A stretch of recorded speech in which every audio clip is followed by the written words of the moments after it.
My family had fallen on hard times, so Big Sister brought me to seek shelter at the Marquis of Genbei's residence.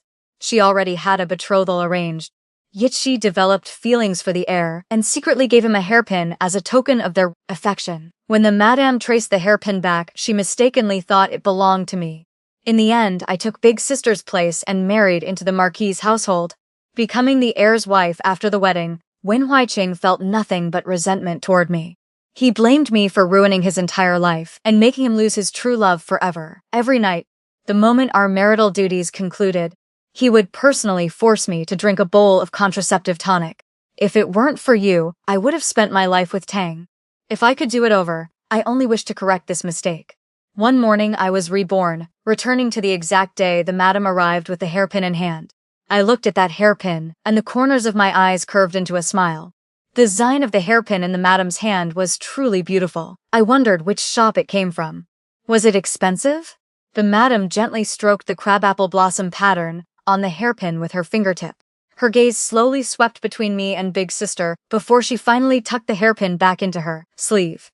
It was something I picked up. It must have been dropped by one of the maidservants. She asked a few more questions. Are you two settling in well here? Is there anything you're lacking? Big Sister hurriedly offered a few words of thanks, her tone softening considerably. I told her there was nothing we needed, and then the madam left. The moment the door closed, Big Sister collapsed onto her chair, cold sweat soaking through the thin layer of her robe on her back. I poured a cup of water and handed it to her. She took it, her fingertips still trembling, and asked softly, that hairpin, which hairpin was it? I remember Big Sister has a white jade hairpin with crabapple blossoms carved on it, while the one mother gave me has peach blossoms instead. Her fingers tightened around the cup. You must have seen it wrong. I put my hairpin away long ago, so it must have been my mistake. Big Sister lowered her head to drink the water and said nothing more. I looked at her lowered eyelashes and suddenly recalled the events of my previous life. On the day our father passed away, he had placed our hands together and instructed us to seek refuge with our aunt. Our aunt had remarried years ago as the second wife into the Marquis of Genbei's household. She had no children of her own and treated the heir like her own flesh and blood. In my previous life, on the very first day we arrived at the Marquis's residence, Wen Huiqing had shown special care toward Big Sister. At the time, I only thought he was being considerate and polite, never thinking much of it. It was only later that I learned they had been secretly meeting in private more than once. But Big Sister already had a betrothal. The Kui family was one of the leading noble clans in the capital, and Kumin was young and exceptionally talented, holding the position of a high official in the Court of Judicial Review. He was highly favored by the emperor. This marriage had been personally arranged by our father before his death and was the best possible match for Big Sister. I didn't understand why she still entangled herself with Wen Huiqing. That day was the heir's birthday. Big Sister drank with him in his room, and in her tipsy state, she removed the hairpin from her hair and gave it to him as a token of affection. Wen Huiqing accepted it and was gently stroking and admiring it when the madam happened to catch them. The next morning, the madam brought that very hairpin and questioned us. Big Sister spoke up first, claiming it was mine. After the madam left, I wanted to chase after her and explain the truth, but Big Sister grabbed my sleeve, dropped to her knees, and begged me. She said that, as sisters, we had to rely on each other. Our fortunes were bound together. For better or worse, she admitted. She knew it was wrong, but feelings were beyond her control. She also said that if the matter came to light, her betrothal to the Kui family would be ruined, and the madam would never allow the heir to marry a girl who had already been jilted. Juan, just consider it as doing it for my sake, she told me. Even if I hadn't said anything, the heir would never have agreed anyway. After all, it's Big Sister who holds his heart. How could he possibly marry you? Yet, to my surprise, when the madam took out the crabapple hairpin to test his feelings and said she wanted him to marry me, he actually agreed on our wedding night. Huiqing lifted my red veil, glanced at me once, then turned his face away without saying another word. Red candles burned high, filling the room with joyful energy, yet he didn't even want to exchange a single polite remark. He simply told me to rest early, stood up, and left for his study. I sat on the edge of the bed, still wearing my wedding gown, listening to his footsteps fade into the distance. Only later did I learn that he had agreed to marry me because Big Sister had personally told him their relationship was a mistake and that it was still possible to turn back. Big Sister said that after she married, She only hoped the Marquis's household would treat me well and help me find a good match. But Wen Huiqing, wanting to spite her, stubbornly insisted on marrying me instead. Seeing this, Big Sister could only say, "Since the heir has chosen to marry Huan, you must cherish and love her from now on." After the wedding, Wen Huiqing treated me with icy indifference. During the day he acted as if I didn't exist if we happened to meet in the residence. He never greeted me, never asked how I was, and looked at me as if I were nothing more than a blade of grass beneath the eaves, too insignificant, even to lift his eyes to. I once tried to strike up a conversation, asking whether his duties had been busy that day or what he would like for dinner. He either ignored me or coldly replied that I needn't trouble myself. At night he never once stepped into my courtyard. He would invite a few friends over, drink until he was drunk, and sleep in the outer study instead of returning. The madam couldn't stand it. Despite Wen Huiqing's frosty expression, she issued a strict order. On the 1st and 15th of every month, he must spend the night in my room. When Wen Huiqing heard this, he merely gave me an indifferent glance. On the night of the 1st, he entered my courtyard with an expressionless face. The moment the door closed, he was decisive and efficient, showing not the slightest tenderness. The instant our marital duties concluded, he threw on his robe and stood up without looking back. Soon after, a bowl of pitch-black medicine was brought before me. He handed it to me himself and watched me drink it to the last drop. There was not a trace of warmth in his eyes. "If it weren't for you, I would have spent my life with Tang. If I could do it over, I only wish to correct this mistake." Lately, quite a few rumors had begun circulating in the residence. Some said both sisters were trying to climb high. Others claimed it was me, while still others pointed at Big Sister. The gossip grew uglier the more it spread. When Big Sister heard it, her face turned deathly pale, and she looked as if her soul had left her body. I gently advised her, "Why don't we move out?" She suddenly lifted her head, her eyes filled with panic, and grabbed my hand tightly. "Huan, the two of us have nowhere else to go. How could we possibly survive on our own outside?" I looked at her and sighed softly in my heart. Big Sister had always been like a climbing vine, sentimental, timid, and frail. She could not leave the safety and protection of these four walls. In my previous life, even after she married Kumian and he cherished her in every way, the deep-rooted insecurity in her bones had never lessened. Whenever she attended a banquet, she would shrink into a corner, too afraid to mingle. If someone else initiated conversation, she would only lower her head, answer briefly, and hurry away. Fortunately, Kumian treated her exceptionally well, so well that everyone in the capital said Lord Kui had brought home a delicate porcelain statue that he raised in his palms, offering it careful protection and reverence. Now the mere mention of moving out made her feel as if the sky were collapsing. I softened my voice. "Big Sister, you already have a betrothal. If these rumors reach Kumian's ears, that would truly be troublesome." Her eyelashes trembled. "Besides, the estate father left us is more than enough for us to live comfortably." That was true. Although father had passed away early, he had arranged everything properly. Land, shops, gold, and silver, nothing was lacking. It was more than enough for the two of us to live peacefully in the capital, without depending on anyone. Big Sister remained silent for a long time before she finally said quietly, "I'll think about it." I didn't press her further. The capital had a lot of rain. That day I stood under the covered walkway again, watching the rain. A voice suddenly sounded behind me. "I heard the two of you planned to move out." My back stiffened. It was Wen Huiqing. Ever since my rebirth, I had been avoiding him, never expecting to run into him here. I turned around. Wen Huiqing was strikingly handsome. There was no need to say more. In my previous life, countless young ladies in the capital had their hearts shattered when they learned he had married an orphaned girl. But what use is mere handsomeness? I took a few steps back and performed a proper greeting. "Here, the two of us are unmarried girls after all. Staying in the Marquis's residence for too long may damage your reputation. Besides, Big Sister already has a betrothal. Moving out would be best for everyone."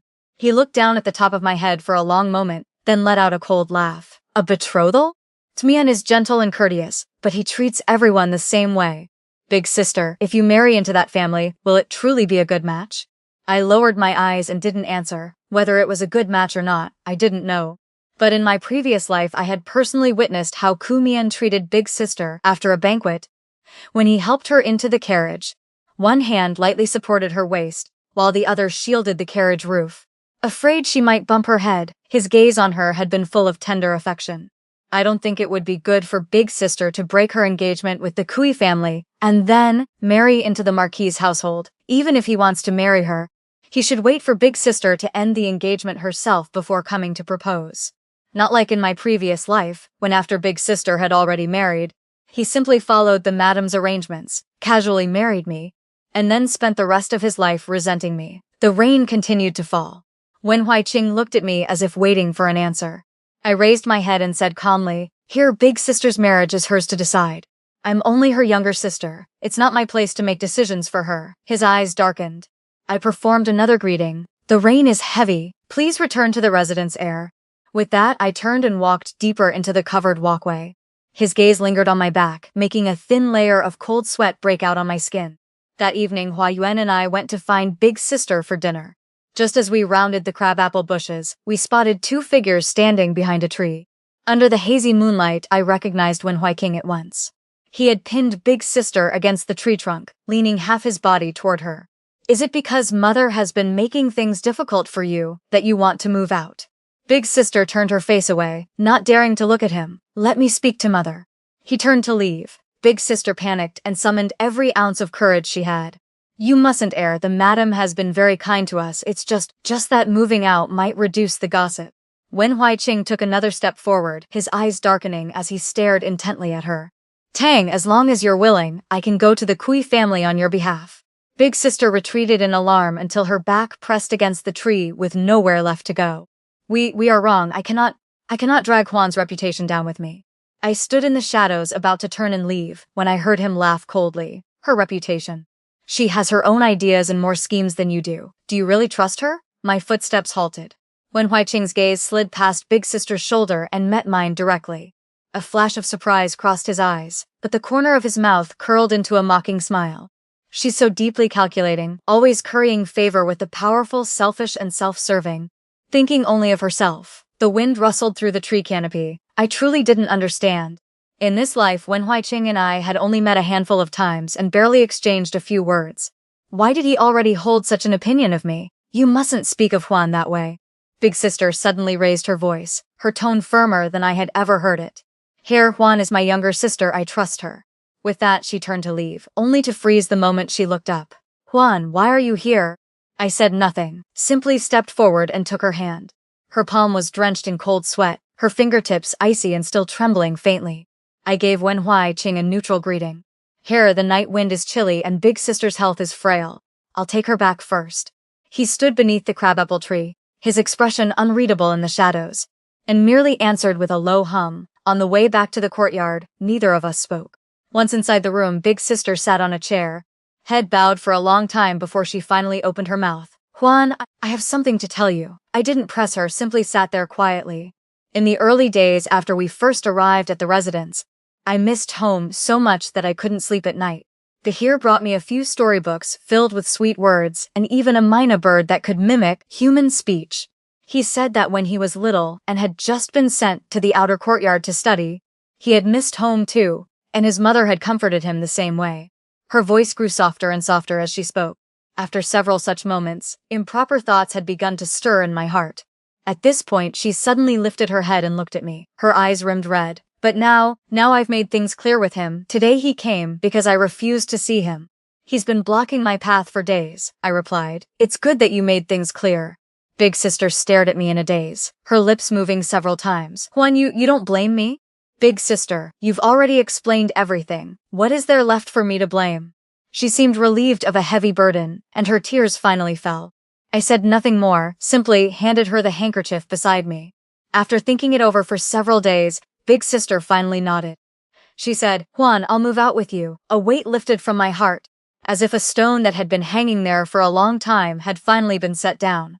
That very day I began making arrangements. I asked around about available houses, personally inspected several, and finally chose a modest courtyard of 2 courtyards with a small garden quiet and safe. Once the lease was settled, I went to the main courtyard to bid farewell to the madam. The madam was drinking tea. When I finished speaking, she set her cup down. "You were doing fine here. Why the sudden desire to leave?" She frowned slightly, her gaze sweeping over my face. "Have we mistreated you girls in any way?" I shook my head. "The madam has shown us kindness as high as a mountain." It's only that big sister already has a betrothal. Staying here too long may invite gossip, and it wouldn't be good for the Marquis's reputation either. The madam was silent for a moment, then sighed softly. You two are fatherless and motherless children. If I don't look after you more carefully, how could I face your mother in the afterlife?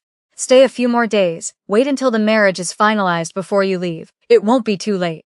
I was about to speak when footsteps sounded behind me.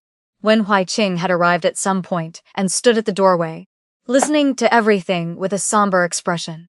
Seeing him, the madam said, Huiqing, help me persuade Huan. The girls are determined to move out. Wen Huiqing's gaze landed directly on me. His face didn't look pleased. He asked bluntly, the two of you sisters, how will you manage on your own? I lowered my eyes, my tone calm. The capital is a good place. If we need anything, we can always ask the madam for help. She has already agreed. I bowed toward the madam. In the end, the madam nodded. Very well. Since you've made up your minds to leave, it wouldn't be right for me to keep you. If you're lacking anything, just come and tell me. Wen Huiqing stood to the side without saying another word, but his eyes followed me the entire time. I bowed my head and withdrew. Once we left the Marquis's gates and the carriage had traveled some distance, I finally let out a long breath. Big sister was not the same. She sat inside the carriage, face pale, her entire being filled with confusion and fear of the unknown future. What? Can we really manage this? We can, I said, taking her hand. Big sister, don't be afraid. The carriage stopped in front of the rented house. I helped Big Sister down. Just as we were about to step inside, the broker behind us suddenly approached with a grin. Miss, there's something I need to tell you. What is it? The rent for this house has already been collected in full. He pulled a pouch of silver from his sleeve and offered it to me. This is the excess amount. Please take it back. I paused, accepted the pouch, and frowned slightly. This house is in a prime location and quite spacious. When we negotiated, the price already seemed low. Why would you return half of it? With this much silver, how could you rent a house in this location? Are you sure there's no mistake? The broker's eyes darted around nervously. He glanced left and right, then lowered his voice. The owner took pity on you two young ladies and decided to lower the price. Just accept it, it's for the best. My heart gave a sudden thud when I rented the house. I had never mentioned that only the two of us sisters would be living there. I had simply said it was for personal use and that the household was small. Yet just now he had specifically said, you two young ladies. I took a step back. I won't rent this house anymore. The broker froze, the smile on his face stiffening. Miss, such a good deal at this price. Where else would you find it? You could search with a lantern and still not find another. Big sister tugged lightly at my sleeve and whispered, Huan, isn't this place very good? The location is excellent and the courtyard is clean. I looked at the broker's shifty eyes and shook my head. No need, returned the silver. We'll rent somewhere else. The broker broke into a nervous sweat. Miss, please reconsider. So many people are fighting over this house. The owner specially kept it for you. I cut him off. He stared at me for a long while, saw my resolute expression, and finally reluctantly returned the entire rental fee. I took Big Sister's hand and turned to leave. On the way, Big Sister kept asking why I hadn't explained more. I only said I felt uneasy. Being a little more cautious never hurt. Later, I found another house on the east side of the city, tucked inside a narrow alley. The courtyard was small, with only 3 main rooms and 2 side rooms. Moss grew along the base of the walls. The stone path in front of the gate had been eroded by rainwater into shallow grooves. It couldn't compare to the splendor of the Marquis's residence and wasn't exactly presentable, but it had the advantage of being clean and quiet. Most importantly, I had found it myself without anyone else's interference. Before evening, when Huiqing came knocking at the time, Big Sister had gone out to a shop to choose embroidery thread, leaving me alone in the courtyard airing out the bedding. The gate was ajar. I heard the noise, looked up, and saw him push the door open and walk in. When Huiqing had come alone without any attendants, his face was unhappy. His gaze swept across the entire courtyard before finally landing on me. Here I set the bedding down and offered a light greeting. Big Sister isn't home, I know. I glanced at him but didn't invite him inside. He seemed unconcerned and stood in the middle of the courtyard, staring straight at me. Suddenly he spoke. Why did you return that house? My hands paused. Which house is the heir referring to? You know exactly which one I mean. His voice carried a trace of irritation. I set the things in my hands down. Here, the rent reduction on that house was that you're doing? He didn't deny it, only laughed coldly. I did it for Tanger, you should keep your word. Big Sister has already said that from now on, she and you have nothing to do with each other. Wen Huiqing's expression darkened instantly. If it weren't for you, why would Tang avoid me like a viper? Gu Huan? You don't want your big sister to live well, so you want her to suffer hardship with you. Is that it? Tang was very happy when she was with me. Those words seemed to have struck a nerve. Wen Huiqing suddenly reached out and gripped my wrist tightly. You're happy? You're selfish, cold-hearted, and scheming. You used Tang to threaten me, and you still dare say you're happy? The pain made me frown, but I clenched my teeth and refused to cry out. Wen Huiqing let go. He didn't. What exactly did you say to her? What did you tell her that made her refuse to see me? I didn't say anything. She figured it out on her own. You say she figured it out? Figured what out? She doesn't understand anything. She only listens to you. If you tell her to go east, she wouldn't dare go west. If you tell her to move, she moves. If you tell her not to see me, she doesn't see me. Gu Huan, you hold a string in your hand. What exactly do you take her for, your puppet? Let go. Do you hate me that much? Hate me enough to destroy your big sister's marriage prospects? What is the Kui family to you? Have you even met Kumian? Do you know what kind of person he is? You know nothing, yet you've already decided for her, or do you already have a secret lover? I yanked my arm with force and actually managed to break free. A red ring had formed around my wrist, burning as if scorched by fire. Here, have you asked enough questions? His eyes darkened. I let out a laugh. Even if I did have someone, what does that have to do with you? His breathing grew heavier, his chest rising and falling slightly, his gaze bored into my face. Big sister's marriage was arranged by our father before his death. It is not something you or I can interfere with. You came here today, if it was in your capacity as heir of the Marquis's household to pay a visit. Then on Big Sister's behalf I thank you. But if it's for any other reason, I paused. Please return to the residence. The courtyard fell deathly silent for a moment. Wen Huiqing stood there, clearly furious. In the end he laughed coldly, turned and left. The gate slammed shut behind him with a loud bang, after the Ku family learned we had moved out. The very next day they sent an old maidservant with 2 young maids carrying 2 loads of gifts. The old maidservant was neatly dressed and spoke politely. The moment she entered, she looked around once without any trace of disdain on her face. She simply smiled and said, Madam heard that the 2 young ladies have moved out and specially sent this old servant to visit the eldest young miss is the future young madam of the Kui household. If you encounter any difficulties, please come to the Ku residence, don't stand on ceremony. She then had the gifts brought in. 1 load was bolts of fine fabric, the other was bird's nest, dried mushrooms and various foodstuffs. There was also a separate pouch of silver for the 2 young ladies' daily expenses. Big Sister's eyes reddened. She nodded gratefully, her voice choked. Please convey my thanks to the madam. The old maidservant chatted a little longer, saying that Lord Kui had been busy with official duties lately but would come to visit in person once things settled down. After the visitors left, Big Sister sat beside the gifts in a daze for a long time. I asked what was wrong. She said softly, I always thought the Ku family would break the engagement. I thought that after we sought shelter with the Marquis and then moved out, with all the ugly rumors flying around, the Kui family couldn't possibly accept it. That's why, when we were still at the Marquis's residence, I wanted to leave from there in the bridal sedan. I felt that if I departed from the Marquis's household, they might value me a little more. I said, Big Sister, listen to me. If the Kui family would truly break the engagement over something like this, then that family isn't worth marrying into. She froze. If Kumian looks down on me for being thin-skinned and moving out of the Marquis's residence, then his feelings only go that far. But he isn't that kind of person, right?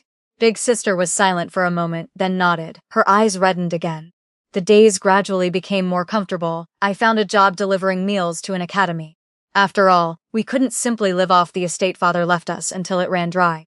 The 4 Directions Academy wasn't far, only about the time it takes a single incense stick to burn. Not long ago, the headmaster there had posted a notice recruiting help. I boldly prepared a few dishes and brought them over. To my surprise, they caught the old man's eye. 3 taels of silver a month was a decent income, and I could borrow books from the academy to read. Big Sister stayed home and focused on preparing for her wedding. Every month the Kui family sent people to check on us and bring gifts. Smian would occasionally send a visiting card out of courtesy, but he never came in person. Each time she received a card, Big Sister's eyes would turn red. I simply focused on my own work, rising early every morning to go to the market, choose fresh vegetables, bring them home, wash them and cut them neatly. Before noon I would finish cooking, pack everything into lunchboxes, and carry them to the academy. The headmaster was a thin old man in his 50s with a very picky palate. Fortunately, my cooking skills were decent. He had been eating my food for half a month without finding any major faults. Every time he came to collect the meals, he was accompanied by the same young master, tall, with a straight posture and extremely handsome features, yet extremely sparing with his words. I handed the lunchbox to him. The headmaster said that next time he wanted sweet and sour fish. Understood. With that, the young master left. I once asked the little page boy at the academy who that young master was. The boy replied, "That's Wei Ji, young master Wei. He's the headmaster's student and also the martial instructor at our academy." I asked where he was from. The boy didn't know clearly, only that young master Wei had been at the academy for 2 years. He had a cold personality and didn't like socializing. I nodded and didn't ask any more questions. From then on, every day was the same. I finished cooking. He came to collect the meals, handed me the menu for the next time and left. Not a single extra word. At first I still wanted to exchange a few polite remarks, but seeing how he was, I gradually gave up the idea. That day, rain and wind were approaching. From early morning the sky had been overcast, dark clouds hanging low. I hesitated whether I should deliver the meals, thinking of the headmaster's extremely picky palate. If I didn't go, he might complain all day tomorrow. So I still packed the lunchboxes and set out. By the time I reached the academy, the sky had already darkened like dusk. I handed over the lunchboxes. Wei Ji accepted them, glanced at the sky as if he wanted to say something, but in the end stayed silent and turned to go inside. I stood under the covered walkway, waiting for him to bring the empty boxes back when a thunderclap suddenly boomed overhead. Heavy raindrops the size of beans poured down in torrents. By the time I received the empty lunchboxes, the rain had become a downpour. I had no choice but to huddle under the eaves, hugging the boxes and waiting for the rain to stop. But the rain only grew heavier, showing no sign of letting up. Rainwater cascaded from the eaves like a curtain, splashing onto the thin layer of my shoes. I was considering whether to risk running back when the light in front of me suddenly dimmed. An umbrella was held over me. It was Wei Ji. He stood beside me holding a green bamboo umbrella. Rain slid down the edge and soaked half his shoulder. "The rain is heavy. The headmaster told me to escort you back. Then just lend me an umbrella. I can go back by myself. I'll return it next time I deliver the meals." Wei Ji said, "There's only one umbrella." I paused, blurting out, "The academy is so large, how can there be only one umbrella?" A soft chuckle sounded above my head. I looked up. His face remained calm, as if the laugh hadn't come from him. Maybe I misheard. The rain showed no intention of stopping, so I could only agree. He tilted the umbrella toward me. The two of us walked side by side into the curtain of rain. There weren't many people on the road. The few passers-by we saw kept their heads down and hurried home. The stalls on both sides had already been cleared away, leaving only empty awnings swaying in the wind and rain. I hugged the lunchboxes and walked carefully, but my shoes still became soaked. As we passed a narrow alley, someone came running from the opposite side, head down and not watching the path, and crashed straight into me. I couldn't dodge in time and stumbled sideways. Wei Ji reached out and steadied my shoulder. "Careful." I regained my balance and quickly stepped half a pace to the side, a little embarrassed. "Thank you, young Master Wei. I'm truly sorry. Did I hurt you?" He lowered his head and looked at me. "It doesn't hurt. With such a small frame, how could you possibly hurt me?" "What?" I thought I had misheard again. "What did you say?" He turned his face away and coughed lightly. "Nothing. I just said to stay a little closer so you don't get wet." Only now did I realize that after the collision just now, the umbrella had somehow shifted completely toward me, leaving half of Wei Ji's shoulder drenched. I pressed my lips together and quietly stepped closer to him. Wei Ji walked me all the way to the door. By then the rain had eased into a light drizzle, with only a few scattered drops floating on the wind, carrying a faint chill as they brushed my face. He closed the umbrella and turned to leave when the door suddenly opened. Big Sister stood in the doorway holding an umbrella of her own, clearly about to come out and bring one to me. Her gaze landed on Wei Ji, then drifted between the two of us. "Young master, it's pouring outside. Please come in and sit for a while. Have a cup of hot tea to warm up." I thought Wei Ji would refuse. He had never liked socializing, and escorting me home was already rare enough. I never expected him to actually step inside. Yet he paused for a brief moment before nodding. "Sorry to trouble you." Before I could say anything, Big Sister had already stepped aside to let him in. She poured him a cup of tea and sat down across from him. "Young Master Wei, how many people are in your household?" "4. "Ah, no, 5. I'm the 5th. Wei Ji answered. Big Sister nodded and asked again, "What do you do for a living now?" I work as a martial instructor at the academy, and usually study with the headmaster as well. That's excellent, young and ambitious. Big sister nodded once more, her smile deepening. I sat to the side, vaguely sensing that something felt off. How old is young Master Wei this year? 23. Is he already betrothed? Big sister finally couldn't hold back anymore. She said, I'm only asking casually, why? I wanted to say it wasn't proper etiquette, but the words died on my tongue. Arguing with her right in front of Wei Ji would only make things more awkward, so I turned to look at him instead, hoping to spare him the discomfort. He remained as calm as ever. Not yet betrothed. Big sister's eyes lit up. I wished I could crawl into a hole in the ground. Noticing that it was getting late, and the rain had completely stopped, I stood up and offered to see Wei Ji out. Big sister didn't protest. She simply smiled and said, take care on the way. Once Wei Ji had walked a good distance from the courtyard, I finally spoke. About what Big sister said earlier. Please don't take it to heart. She was just bored and talking nonsense. Wei Ji glanced at me, his expression unchanged. It's fine, I continued. She doesn't usually act like that. I don't know what came over her today. Maybe it's the rain. People tend to talk more on rainy days. The more I explained, the more it sounded like I was trying to cover something up, so I fell silent.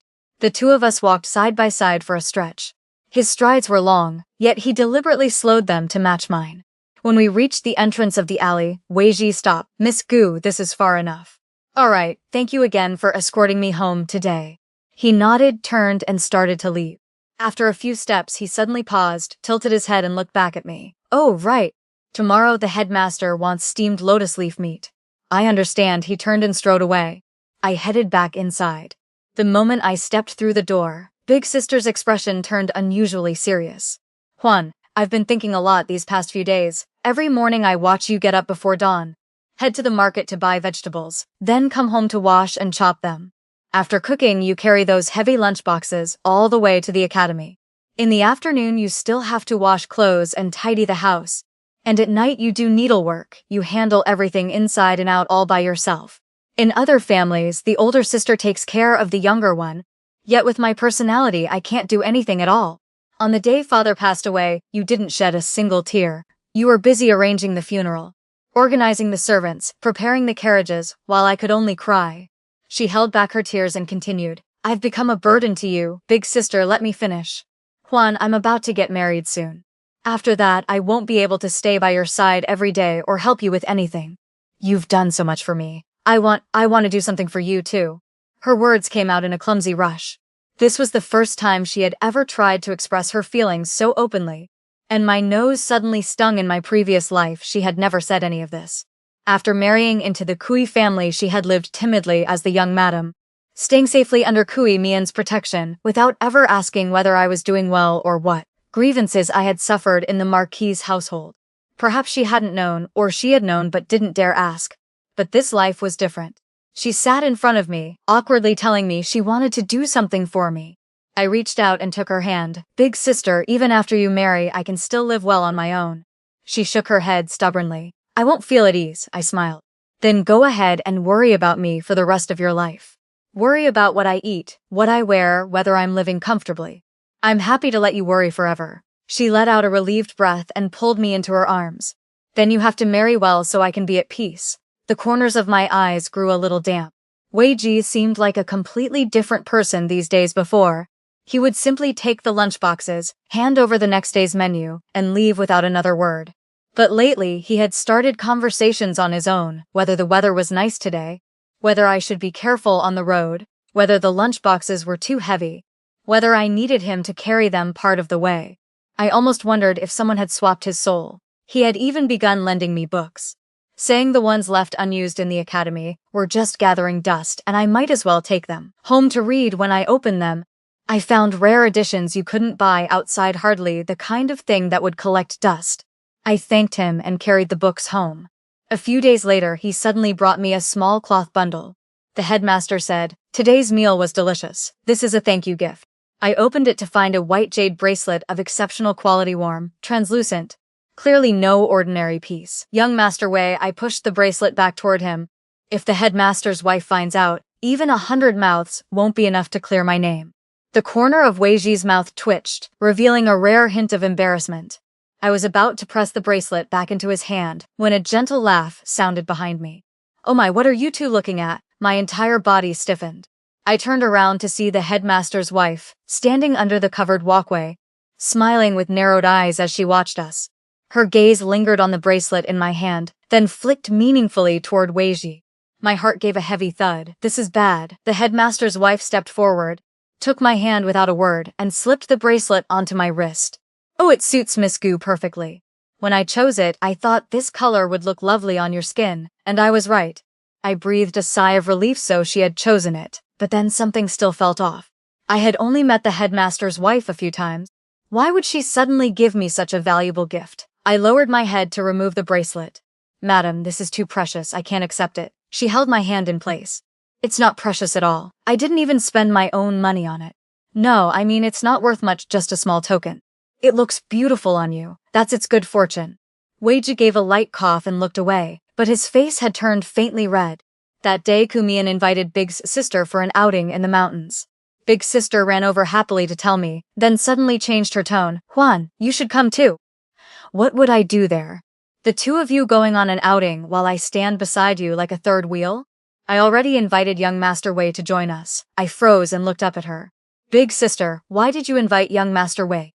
Big sister said, "I went to find him again that day. I asked him straight out whether he likes you." My eyelid twitched. He admitted it. "I can also tell you don't dislike him. Since that's the case, why not give yourselves a chance?" My heart pounded wildly. For a moment I didn't know what to say. Seeing me silent, Big sister smiled. "It's decided then, I'll come wake you tomorrow morning." The next morning, 2 carriages waited at the entrance of the alley. Cui Mian had arrived early and stood beside one of them, waiting for Big sister. He wore a bamboo green scholar's robe that made him look as warm and lustrous as jade. When he saw me, he gave a slight nod in greeting, but his gaze quickly returned to Big sister Gentle in a way that made me secretly approve. This marriage truly was good for her. Quimian had arranged the 2 carriages so that he and Big sister rode in one, while Weizi and I took the other. Weizi carried a lunchbox in his hand. I glanced at Big sister. She had already taken Quimian's arm to climb into their carriage and, before lowering the curtain, gave me a playful wink. I could only sigh helplessly and step into the carriage. The carriage swayed as it set off. Weiji sat across from me and opened the lunchbox. Inside were osmanthus cakes, red date pastries, and mung bean cakes, all my favorites. "Did you make these?" I asked. "Bought them," he answered with complete honesty. "I don't know how to cook." I couldn't help smiling as I picked up an osmanthus cake and took a bite. "Not too sweet, not greasy at all, perfect," Big sister told me. I trailed off, unsure how to continue. Weizi looked at me. His face gradually reddened. "I know. I will come to propose in person." I choked, a crumb catching in my throat, and began coughing violently. He panicked at once, hurriedly searching for the water pouch and handing it to me. I took it, drank a sip, and finally calmed down. When I looked up, I saw his face tight with tension, a mix of alarm and worry. "Miss, slow down," he was the one panicking first. Looking at him like this, I suddenly found it a little funny. "Weiji, what exactly do you like about me?" He froze, clearly not expecting the question. Does liking someone need a reason? Maybe I just liked you the moment I saw you. My face instantly burned. I quickly lowered my head, pretending to take another pastry. Just as my fingers touched the edge of the plate, the carriage jolted violently, as if it had run over a large rock. My body tilted and I fell straight into his arms. My nose bumped against his chest hard as stone. While the steady thump of his heartbeat came through, the fabric thump-thump. "Are you all right?" Weiji's voice drifted down from above me. His breath brushed past my ears, scorching hot. My mind buzzed. I hurriedly braced my hands against his chest and sat up straight. "Cuff, I'm fine." The pear blossoms on Mount Huili were in full bloom, blankets of pure white stretching as far as the eye could see. Quite a few young masters and young ladies had taken advantage of the fine weather to enjoy the scenery, laughing and chatting in lively groups among the flowers. I stared at the pear petals in a momentary daze. In my previous life, the marquis's rear courtyard had also grown a few pear trees, but I had never been in the mood to admire them. Wen Huiking disliked the scent of pear blossoms, saying it was too cold and tasteless, so he had ordered them all cut down. I lifted my head, my steps unconsciously slowing. "Careful." Weiji's voice came from behind me as one steady hand caught my arm. Only then did I realize I had nearly walked into someone coming the opposite way. I quickly pulled my gaze back. Guhuan. Wen Huiqing stood 3 steps away, his face cold. His eyes fixed on Weiji's hand supporting my arm, brows drawn tight. "Here, Wen." I gave a slight nod in greeting and moved to step aside. No wonder you insisted on moving out, so you could carry on your little affair more conveniently. My footsteps halted. What exactly had I done in this life to make him speak such vicious words every time we met? The more I thought about it, the angrier I became. I turned around and slapped him hard across the face. Several passing young masters and ladies turned to look. Someone let out a soft gasp. Wen Huaiqing's face jerked to the side, but the corner of his mouth curled into a mocking smile. Isn't that right? A lowly martial instructor is worth all this scheming from you? His eyes flashed, then he laughed coldly again. Who would bother investigating you? Then how do you know he's a martial instructor? How do you know whether he's poor or not? Who I spend time with has nothing to do with you. Wei Ji spoke up. Wen. You enjoy meddling in other people's business so much. You sound just like those gossipy old women. Wen Huaiqing's gaze turned icy. What are you, that you think you're fit to speak to me? Rage flared in my chest. I reached out and grabbed Wei Ji's hand. Young Master Wei, let's go. The moment I turned, Wen Huaiqing seized my wrist. Tang isn't married yet and you're already making eyes at another man. Do you want the Kui family to look down on her? Wen Huaiqing, by what right do you think you can control me? Wei Ji caught Wen Huaiqing's wrist and gently pried his hand away from mine. Wen Huaiqing's expression darkened further. A calm voice suddenly sounded behind us. Wen, what a coincidence. Kumian had approached at some point. Wen Huaiqing glanced at him, then at Wei Ji and laughed coldly. He flicked his sleeve ready to leave, but Wei Ji refused to let him go. Wen, why don't you test for yourself whether a mere martial instructor like me is worthy of pursuing Huan? Wen Huaiqing stopped, turned back, and curled his lip in disdain. Wei Ji continued. Huan, wait for me a moment, I'll be right back. I was about to stop him when Ku Mian spoke. I know a restaurant nearby, not far at all. I've already reserved a private room. Why don't we eat while we wait? Big sister walked over as well, linked her arm with mine, and whispered, Huan, come on. Half dragged by Big sister, I climbed into the carriage. Inside Tianxiang restaurant, Ku Mian had reserved an elegant private room. The window overlooked the pear blossom forest on the mountainside, offering a breathtaking view. But I couldn't sit still. Wei Ji was only a martial instructor, while the person across from him was the heir of a marquis's household. What if Wen Huaiqing used his power to pressure him? What if he brought attendants? Cui Mian placed a piece of fish into Big Sister's bowl, then turned to look at me with eyes that seemed to understand everything. Second, young Miss Gu, if you're truly worried, I'll go outside and check. I nodded. Cui Mian stood and left the room, but a long time passed and he still hadn't returned. I couldn't wait any longer, I told Big Sister. I was stepping out, then rose and opened the door. At the turn of the second-floor corridor, voices drifted up from the staircase. Kumians, carrying a trace of teasing. Your Highness, are you jealous over a beauty? Who is this prince? Wei Ji answered. Don't pretend you don't want to hit him yourself. He's been eyeing your fiancé for ages, hanging around the two sisters' residence every few days like a lovesick fool. If you weren't worried, why ask me to keep an eye on things? Ku Mian chuckled. Aren't we good brothers? I've been swamped with official duties and couldn't get away, so I asked you to watch over her a little. I never told you to steal my future little sister-in-law in the process. I held my breath. The headmaster said you ate all his meals and even used his wife's hand to give her the bracelet. Your Highness, since when did you become such a coward? Silence fell for a moment. Wei Ji spoke again. Huan is sensitive. I didn't dare scare her. Cui Mian's smile faded and his voice turned serious. No, second young Miss Gu isn't sensitive, she's strong-willed. If your Highness is sincere, then as her future brother-in-law, I hope you will treat her with true affection. Of course I'm sincere. I stood at the corner of the corridor, my mind in turmoil. He wasn't a martial instructor at all. He was a prince. Footsteps sounded at the head of the stairs. By the time I snapped out of it, Wei Ji and Ku Mian had rounded the corner and our eyes met. The corridor fell silent for a heartbeat. I spoke hoarsely. I didn't mean to eavesdrop. I only came out to find you. Ku Mian gave a light cough, tactful as ever. I'll go check on Tang. With that he quickly left. Only Wei Ji and I remained in the corridor. You heard everything. His voice carried a trace of unease. I didn't mean to deceive you. The truth is Ku Mian and I are friends. I took the position of martial instructor at the academy because I lost a bet to the headmaster.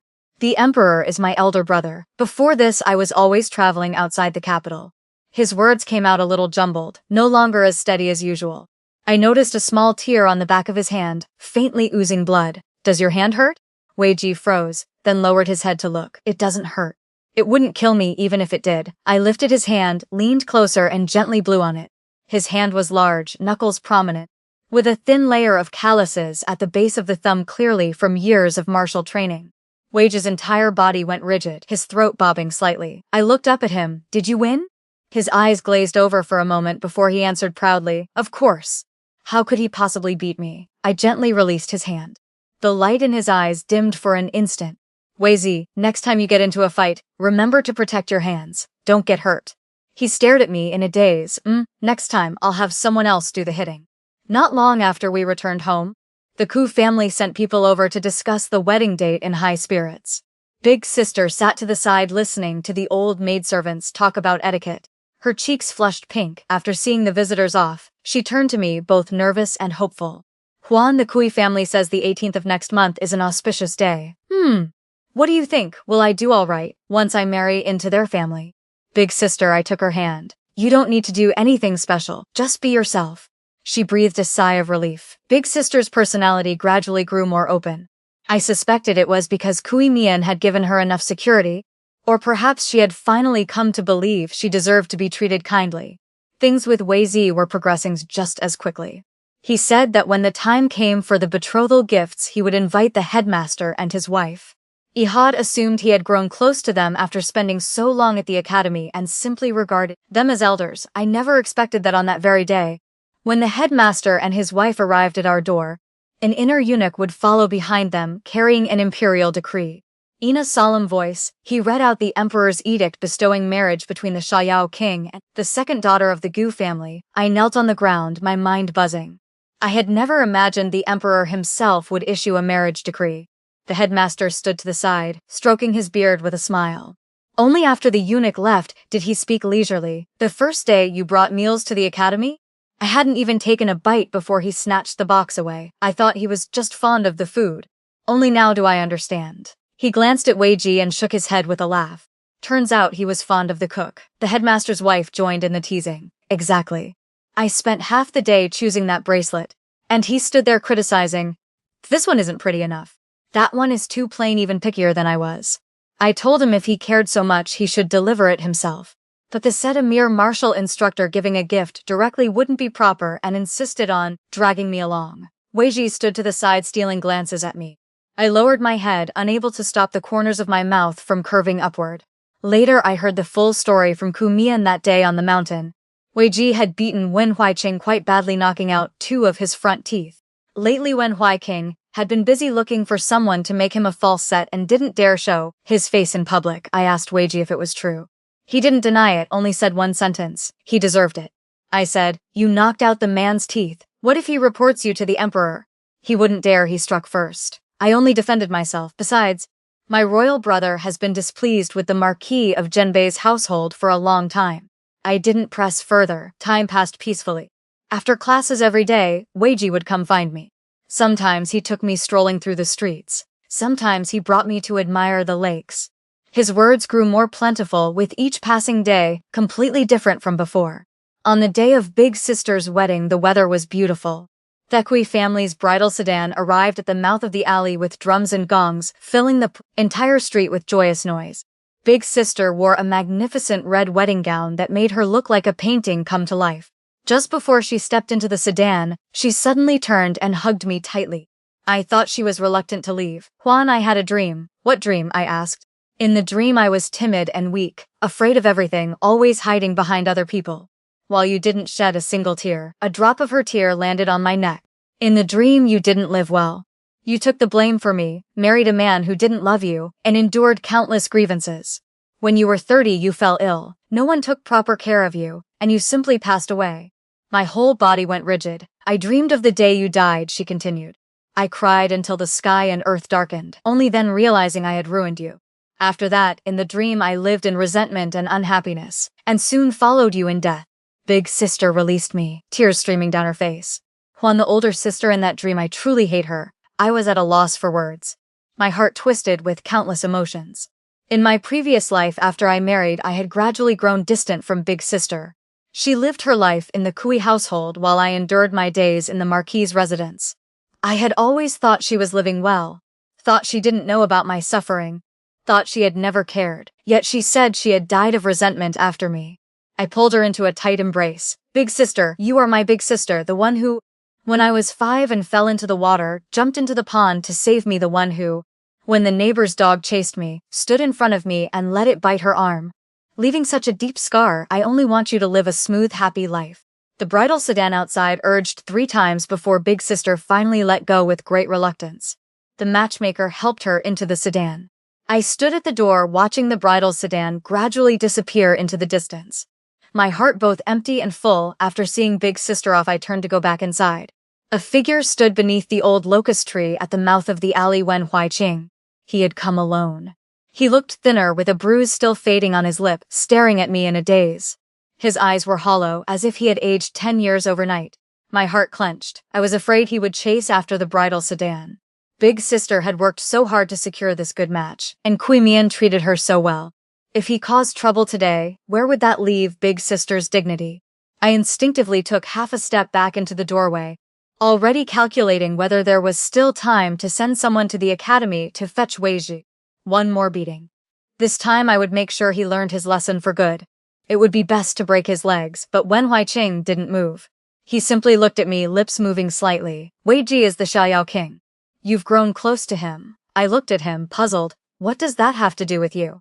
Wen Huiqing's face turned deathly pale. You planned everything from the beginning, didn't you? From the moment you moved out with Tang, you already had it all figured out. You latched onto the Xiaoyao king to escape me. You've gone mad. I frowned. I moved out not to rely on anyone, but so that big sister and I could live well on our own. Wen Huiqing said, I had a dream too. My breathing hitched. In the dream you married me. You weren't happy. He had also been reborn, no wonder. No wonder from the very beginning he had hated me and guarded against me like this. I only hate myself, he said. In the dream I clearly married you while loathing you, yet it turned out to be love. Even if I could live my life over, I would still love you. I found the whole thing utterly absurd. In my previous life, after big sister married, when the madam said she wanted to marry me to him, I had refused.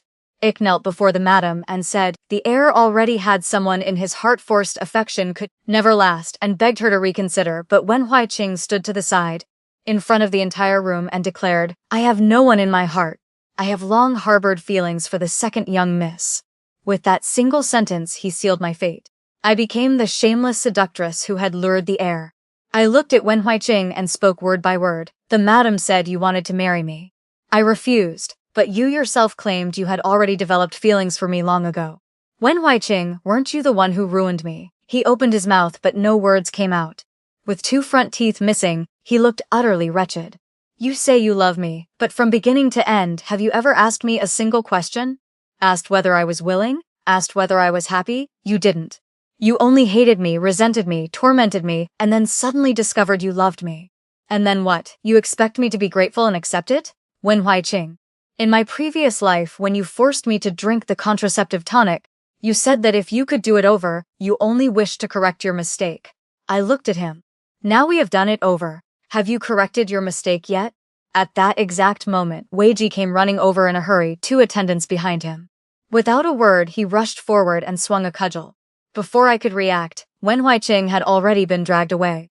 Only after confirming I was unharmed, did Weiji breathe a sigh of relief. Are you all right?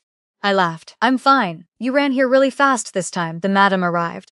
The moment she stepped inside, she looked around once. You're about to become the Xiaoyao king's consort. Why are you still living in a place like this? The wedding day hasn't arrived yet. I poured her a cup of tea. Anywhere is the same. She accepted the cup but didn't drink. Setting it aside after a long silence, she finally spoke. Originally, I had hoped for you to become Huiqing's wife. My hands paused, but I said nothing.